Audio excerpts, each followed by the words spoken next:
Alkong and the silent battle of life and death, the event that made Hyun Bin's whole family cry. What really happened in those fragile first hours of baby Alkong's life? Behind the dazzling smiles of Korea's golden couple, Hyun Bin and Son Ye-jin, lies a heartbreaking truth that had remained hidden, until now.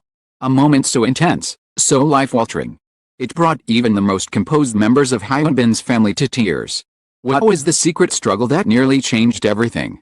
Join Red Carpet Revealed as we uncover the emotional, dramatic, and deeply human story behind the fight to save baby Alkong, one that will leave you breathless. What really happened in those fragile first hours of baby Alkong's life?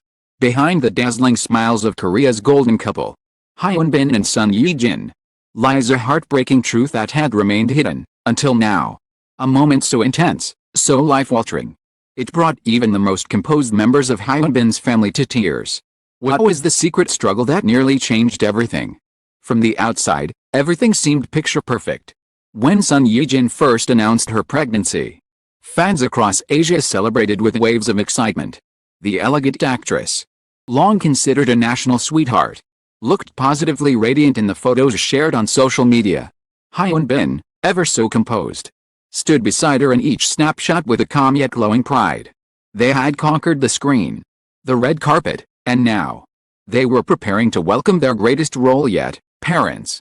They picked out baby clothes, decorated a soft pastel nursery, and received congratulatory gifts from friends and co-stars alike. There was laughter in the air and the warmth of anticipation in every conversation. Son Ye-jin often placed her hand gently on her belly during interviews, her smile giving away the joy she could barely contain. Hyun Bin, though more reserved, would occasionally slip in soft references to our baby with that quiet sparkle in his eyes. Life, for once, felt untouched by the chaos of celebrity. But destiny often turns sharp corners when we least expect it. It was a chilly early morning in Seoul when Son Ye-jin went into labor. The city was still sleeping under a veil of mist, unaware of the storm brewing inside a pristine VIP maternity suite. Hyun Bin drove her to the hospital in silence, gripping the steering wheel with white knuckles. His heart beat faster than he cared to admit. But his voice remained calm, whispering gentle reassurances every few minutes. Inside the hospital room, as monitors beeped steadily and nurses moved like choreographed shadows, Son Ye-jin braved the pain with grace. Hours passed. The pain intensified. Her hands trembled but never let go of Hyun Bin's. He wiped her forehead, spoke softly in her ear, and clutched onto hope as if it were his only anchor. Finally, after what felt like an eternity, the doctors delivered baby Alkong into the world. There was silence. Not the kind of silence filled with awe or wonder, but a silence so heavy it could crush the strongest hearts. Alkong didn't cry. For a split second, no one moved. Time froze. The doctor's brow furrowed. A nurse rushed forward. Another called for the NICU team. Son Ye-jin, exhausted, tried to sit up. Her voice cracked with fear as she whispered, "Why isn't he crying?" Hyun Bin stood paralyzed, staring at his newborn son who lay still and quiet in the doctor's arms. Then came a flurry of motion.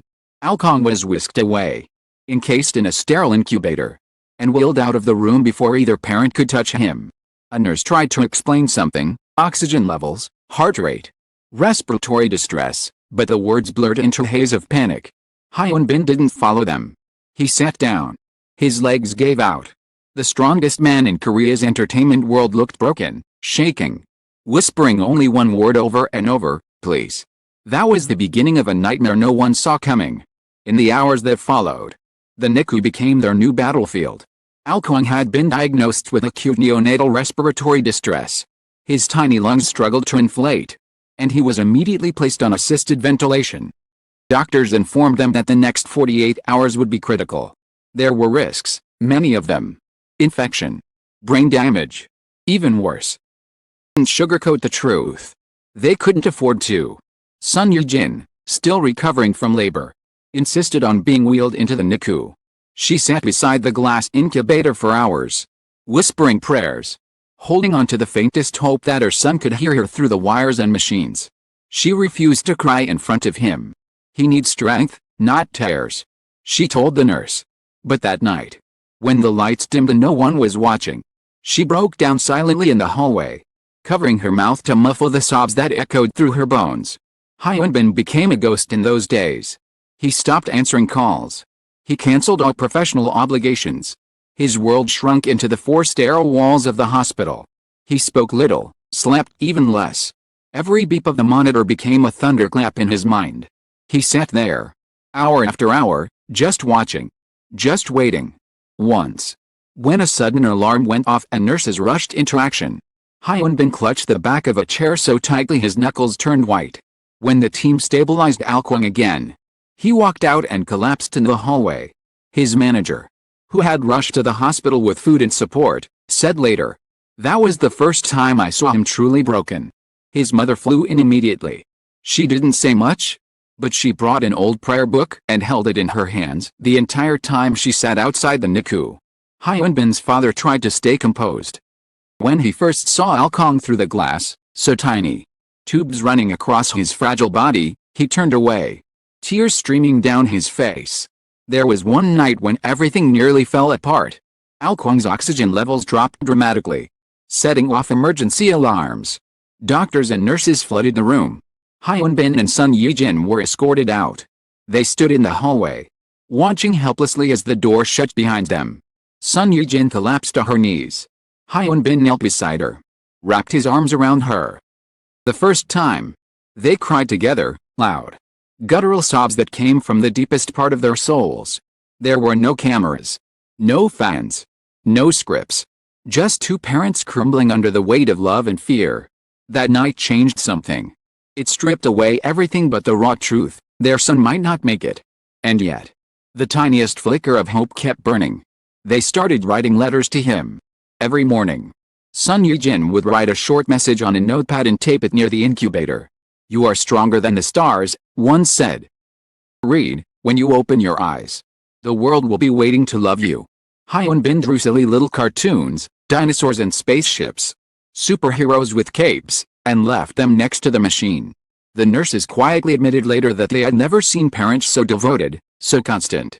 And then, finally, a miracle. On the fifth day, Alkong moved. His fingers twitched. A single, slow movement. At first, they thought it was reflex. But then his tiny hand gripped the edge of a cloth. Yujin screamed, not in fear, but in hope. The nurse confirmed, "He's responding." They rushed into the room, still not allowed to touch him. To see him now not as a patient, but as a fighter. Bin pressed his forehead to the glass and whispered, "You're doing it, my son. You're fighting." The next day, Alkong's eyes fluttered open. A moment, there was only stillness. No applause. No music. Just silence, and yet, that silence was golden. As in that silence, life had won. Sun Yijin nearly fainted. Bin reached for her hand, holding it like he did in that hospital bed 5 days ago. Only this time, there was no fear. Only they didn't make an announcement. Social media post. No public statement. The world still believed everything was fine, and maybe, for the first time, it was. But in that sterile white room, a family had been shattered, reshaped, and quietly rebuilt. The battle wasn't over yet. But they had made it through the darkest night. And the light had finally begun to seep through the cracks. The light had returned. Faint but undeniable. The darkest hours were behind them. Yet the battle was far from over. Recovery was a journey not measured in days but in heartbeats. In tiny triumphs that to others might seem small. But to Hyun Bin and Sun Yijin, meant everything. The NICU remained their second home. The glass walls that once seemed like barriers now felt like the last remaining shield between their child and the world. Every time a monitor beeped, their hearts skipped. But unlike before, the beeping no longer brought dread, it brought reassurance. It meant Alkong was still there. Still fighting. Still breathing. Doctors were cautious with their optimism. "He's turning a corner," one said. "But we must take each hour at a time." That phrase, "each hour," became their rhythm. They no longer planned days ahead. They celebrated hours. If Alkong's oxygen levels held steady for 2 hours, they smiled. If he could move his hand twice in a day, they cried. Every single moment became sacred. Then, it happened. One morning, after days of near silence, a nurse gasped. She turned to Hyun Bin and whispered. He smiled. Hyun Bin froze. "What did you say?" Pointed toward the incubator. He smiled. It was faint, just a slight curl of the lips. It was real. Alkong had smiled. And that moment shattered every wall of composure Hyun had been holding up. He placed a trembling hand over his mouth and turned away. Tears flowing freely. He hadn't cried like that since the night of the emergency. It was different. This was not grief. This was gratitude. Sun Yejin was brought in minutes later. She knelt beside the incubator, sobbing as she whispered to her son, "You did it. My love. You're here." They took no photos that day. They didn't need to. That smile was etched into their souls. As the days passed, Alkong continued to grow stronger. Tubes were removed one by one. First a feeding line. Oxygen support. His skin gained color. His eyes opened wider. He began to cry, loud, piercing cries that filled the NICU like music. For any other parents, crying might be a nuisance. For Hyun and Sun Yejin, it was the most beautiful sound they had ever heard. There was a night, quiet and cool, when Hyun stayed behind after Sun Yejin returned to her recovery room. He sat beside the incubator, alone, watching Alkong sleep. The moonlight crept through the blinds, casting silver across the small plastic dome. Hyun leaned forward and whispered, "You don't even know what you've done. Do you? You saved us. You gave us something to believe in again." That night, for the first time, Hyun dozed off, still seated beside his son, one hand gently resting against the glass. The first real sleep he'd had in weeks. Soon, the news came. Alkong was stable enough to leave the NICU. It was an emotional morning. Nurses, many of whom had cared for him from his first hour, stood by with tears in their eyes as the couple held their baby, truly held him, for the first time without wires or tubes. Hyunbin's mother wept openly. Sun Yejin's hands shook as she wrapped Alkong in a soft blue blanket. When they stepped outside into the hospital corridor, with sunlight pouring through the windows, it felt like stepping into new life. They didn't go home immediately. For a few days, they stayed in a private family recovery suite. It wasn't just for Alkong, it was for themselves. They needed time to breathe, to process what had happened. That first night with all three of them together in one room, Ben lit a candle and placed it on the windowsill. "For the days we thought we'd never see," he said. Sun Yejin later wrote in her journal, "He looks so peaceful when he sleeps. One would know how hard he fought. But we know. We'll tell him, one day, when he's old enough to understand. We will tell him he was a miracle." The couple decided not to share the story immediately. They declined interviews, ignored reporters' questions. They posted nothing. Outside world, it simply looked like a private couple protecting their newborn from the public eye. No one guessed the storm they had weathered. Behind closed doors, the healing continued. Sun Yejin would read to Alkong every morning, choosing books with soft rhythms and warm illustrations. Bin took on diaper duty like a soldier on a mission. Silly faces. He hummed lullabies.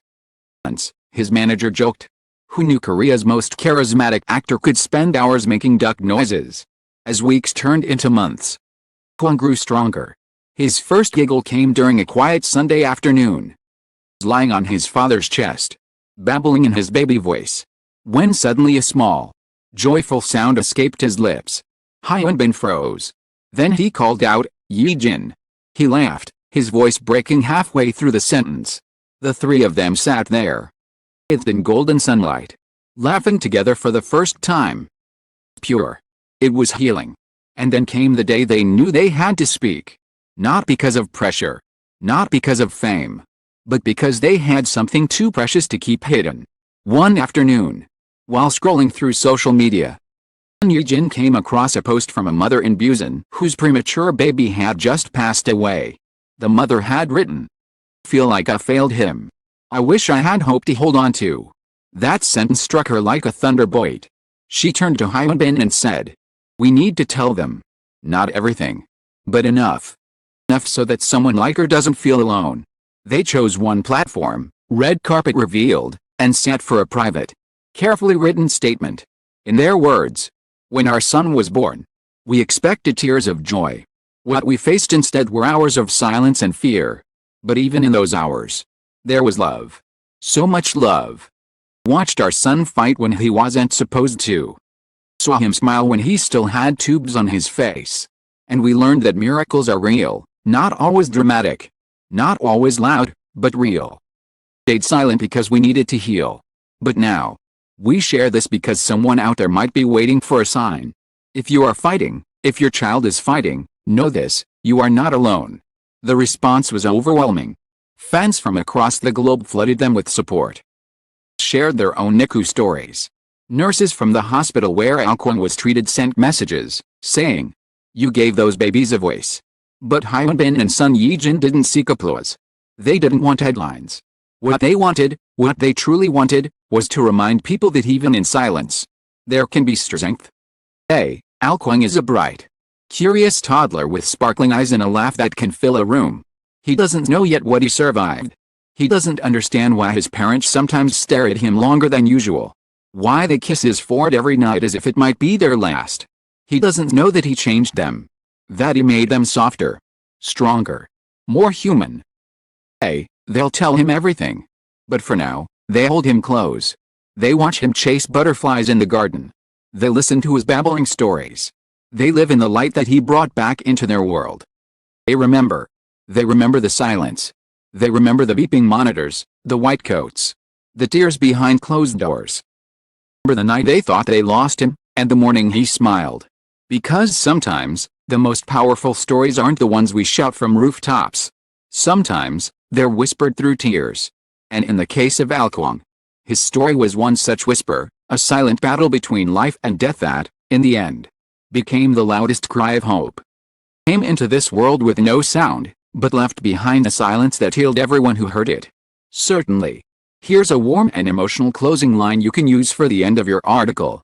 Thank you for walking with us through this unforgettable journey of love, resilience, and silent miracles. Till we meet again, stay inspired, and never stop believing in the quiet strength of life. Let me know if you'd like a more formal or casual version.